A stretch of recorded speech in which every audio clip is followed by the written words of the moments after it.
A tax attorney friend of mine once said that nonprofit is a tax status. It's not a mission.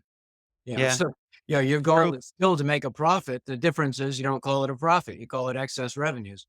Yeah. But I didn't actually answer your question. I got into all that fishing and moaning about what's wrong. What we're doing to fix things, which was your question, what are we actually doing to improve the situation? Is our new Rising Places initiative is creating tools, what we call Rising Places tools, that help everybody in the community, whether they're residents, elected leaders, business people, nonprofits, foundations, academics, whoever.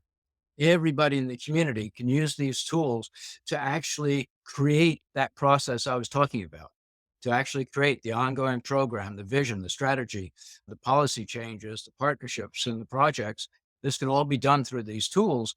And the tools basically enable the community to bypass whatever's in the way of making that happen, to do what seems to be impossible without those tools. Like I said, I've spent 20 years looking for some way for it to happen.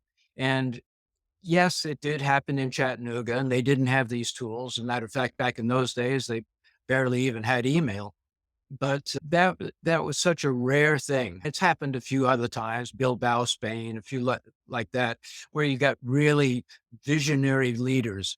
The problem is that they all fall apart after a while because they didn't do it with intention. They didn't do it with any kind of guidelines or blueprint or framework. It was just all good instincts that enabled them to put together that whole process. And because they didn't have a blueprint to work from, as time goes by, pieces of that process fall apart, or people come in and start co-opting the process, and the private sector takes over completely, that sort of thing. It falls apart after a while because there's no real rigor in place. So that's another thing. These tools are there to help ensure that the process remains long enough to make a real difference in the community.